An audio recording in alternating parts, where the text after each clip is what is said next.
அடுத்து அடுத்து என் தலைவன் வரான். யாரு? என் தலைவன் ஒருத்தன் தான், ராம்ஜி.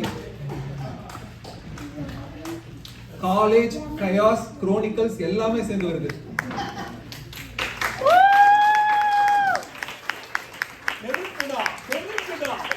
சொப்னா வேற வரல. ஃபுல்லா காலேஜ் லவ் ஸ்டோரி அரை கூட போறாரு. ரெடியா இருக்கு. Bus all your bus. Swapna வரலன்னா அதுவும் இருக்கு பாருங்க.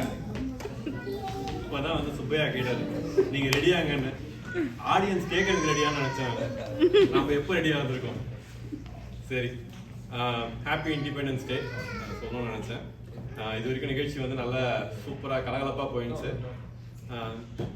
ஃபர்ஸ்ட் வந்து மணி வந்து நீங்கள் ஆகஸ்ட் 15 அன்னைக்கு நிகழ்ச்சி வைக்கும்போது என்னடா யோசிச்சேன். அப்புறம் தான் தெரிஞ்சிச்சு நம்ம மொக்க அடிக்கிற ஜோக்கு எல்லாரும் வந்து கேட்கணும், பொறுமையா ஐம்ச முறையில் கேட்கணும், யாரும் கல் எடுத்து எறிய கூடாது, அதுக்காக தான் வச்சிருக்காருன்னு நினைச்சேன் நான். சரி, நான் நம்மளோட கல்லூரி நிகழ்ச்சிகளுக்கு போவோம், கதையை சொல்லுவோம். ஸோ நான் ஃபஸ்ட்டு வந்து லைக் என்ன ஆஸ் யூஷுவல் நான் இங்கே மாஸ்டர்ஸ் பண்ண நிறைய பேருக்கு தெரியும். ஸோ நான் இங்கே வந்துட்டு என்னோட லைக் எனக்கு ஒரு பையனுக்கு தெரியும். ஸோ அண்டர் கிராஜுவேட்டில் வந்து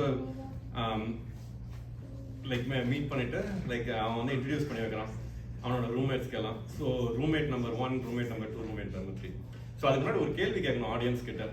எவ்வளோ பேர் இங்கெல்லாம் வந்து ட்ரூ இண்டியனாக இருக்கீங்க? ட்ரூ இண்டியன் என்ன? As Indian as you get.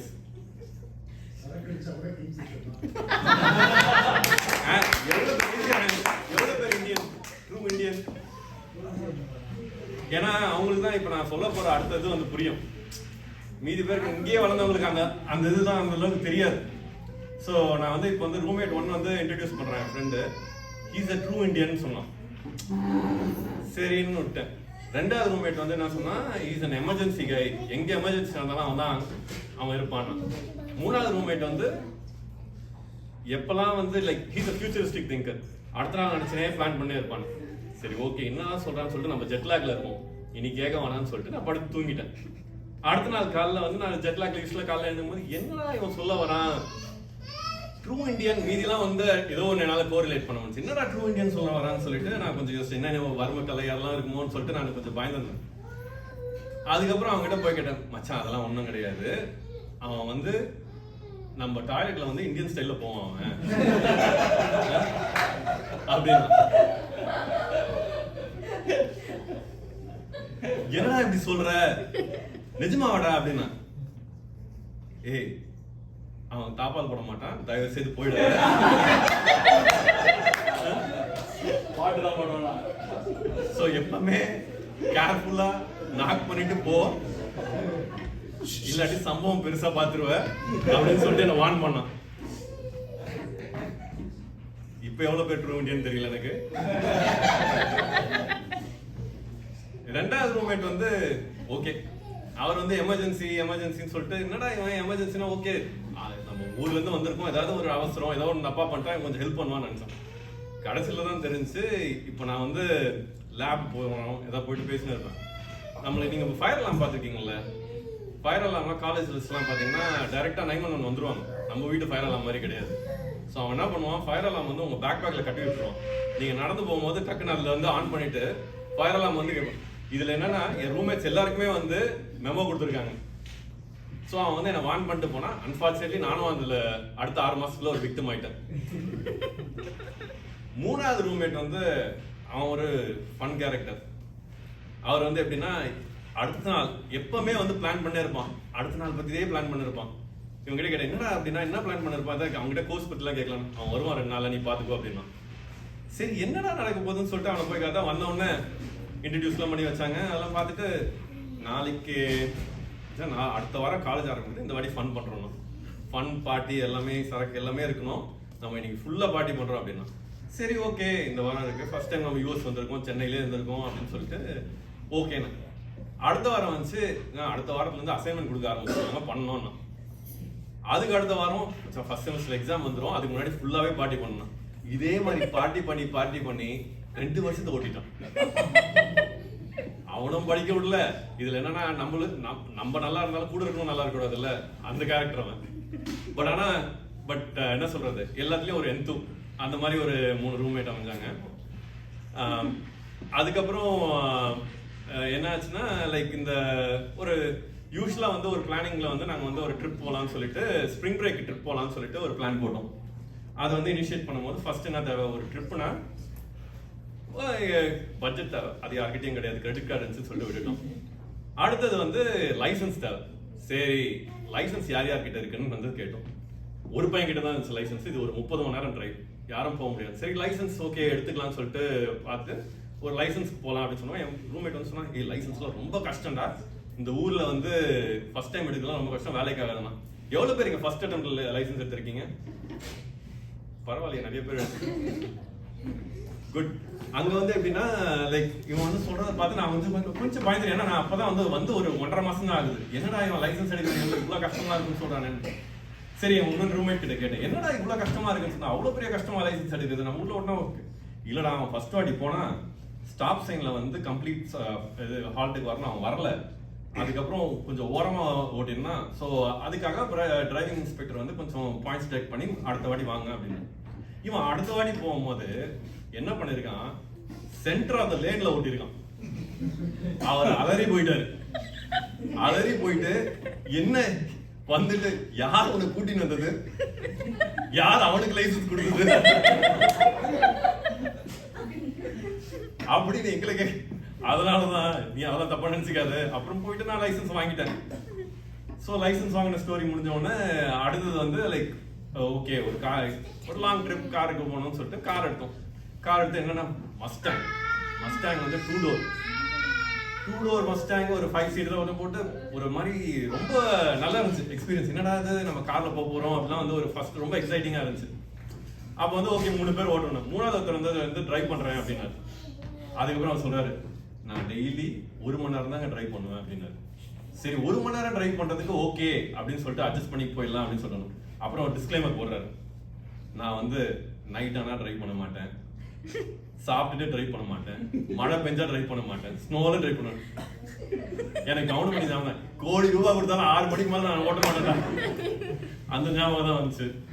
அதுக்கப்புறம் கார்ல ஒரு வழியா ஏறிட்டு டிரைவ் பண்ண ஆரம்பிச்சோம். 30 hours டிரைவ்.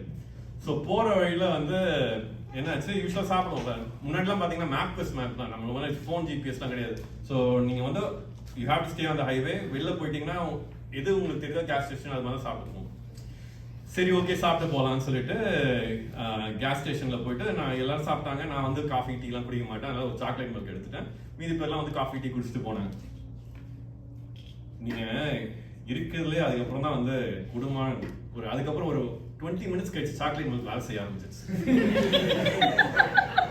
ரம்பிளிங் சவுண்ட்ஸ் எல்லாம் கேட்க ஆரம்பிச்சிருச்சு.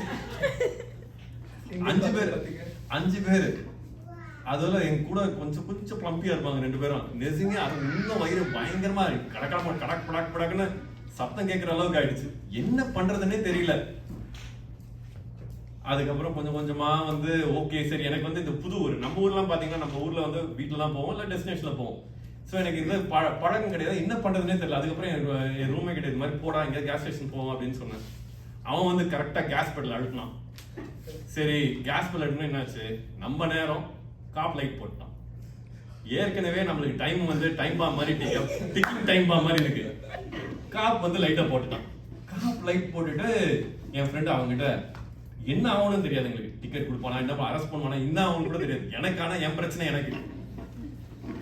ரொம்ப நேரம் பேசினாங்க 2 பேரும். அப்புறம் கடைசியில ஏதோ டிக்கெட் கொடுத்துருக்கான், என்ன கொடுத்தான்னு கூட எனக்கு தெரியாது. நான் அதுக்குள்ள வந்து கொஞ்சம் ரிலாக்ஸ் பண்ண மாதிரி பெல்ட் எல்லாம் கட்ட ஆரம்பிச்சிட்டேன். சரி இதுக்கு மேல தாங்காது, நம்ம உடனே வெளில போயிடலாம் அப்படின்னு சொல்லிட்டு அதுக்கப்புறம் ஒரு வழியா கிளம்புனா டிக்கெட் குடிச்சு போட்டேன். Okay the worst is behind me நினைச்சேன்.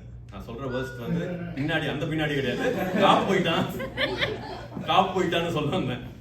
ஸோ ஓகே காப் போயிட்டான்னு சொல்லிட்டு பக்கத்துல ஒரு கேஸ் ஸ்டேஷன் போயிட்டு கேஸ் ஸ்டேஷனுக்குள்ள போயிட்ட உடனே நம்ம வந்து கெத்தா வந்து நம்ம வந்து கடகடன்னு ஓட வேணாம் ஸ்லோவா நடப்போம்னு சொல்லிட்டு நடந்துட்டு ஒரு கேஸ் ஸ்டேஷன்ல போனோம்னா ஓகே உள்ள போனோடனே திடீர்னு ஓகே ஒரு ரெஸ்ட் ரூம் இருந்துச்சு. ஓகே அங்க போலாம்னு சொல்லிட்டு போயினே இருக்கேன். திடீர்னு ஒரு டமால ஒரு சத்தம். நான் இல்ல, கதவு யாரோ வந்து ஓபன் பண்ணாங்க. யாரா இதை திரும்பி பார்க்கறதுன்னு பார்த்தா மின்னல் வேகத்துல என்னையே ஓவர்டேக் பண்ணிட்டு அந்த ஒரு ரெஸ்ட் ரூம் எடுத்துட்டு போயிட்டான்.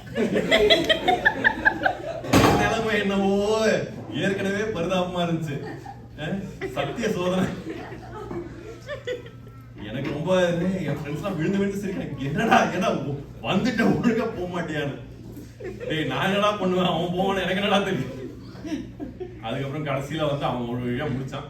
அதுக்கப்புறம் நம்ம டமால் ஏதோ சொன்னது ஓகே, அதுக்கப்புறம் நம்ம டர்ன் சொல்லிட்டு போயிட்டு ஒரு வழியா முடிச்சு எங்க டெஸ்டினேஷனை போய் சேர்ந்தோம். இப்போ இது வரைக்கும் போட்ட முக்கிய போதும்னு நினைக்கிறேன். இல்ல இல்ல இது போதும். லவ் ஸ்டோரியா கல்யாணத்துக்கு அப்புறம் தான் இருக்கு, கல்யாணத்துக்கு முன்னாடி இல்லையே.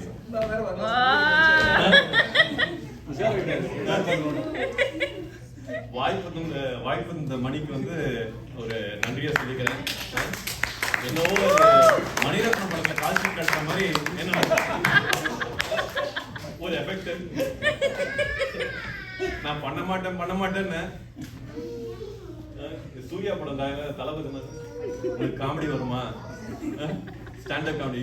சூர்யானா எனக்கு தெரியும், அந்த டைரக்ட் ஞாபகம் இருக்குன்னு நினைக்கிறேன்.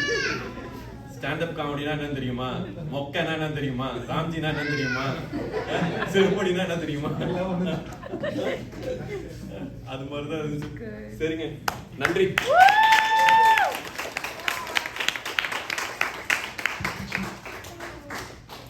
எதுக்கு என் தலைவன் யாருன்னு எப்போ சொல்றேன்னு தெரியுதா? இப்போ என் தலைவன் எப்பவுமே ராம்ஜி தான்.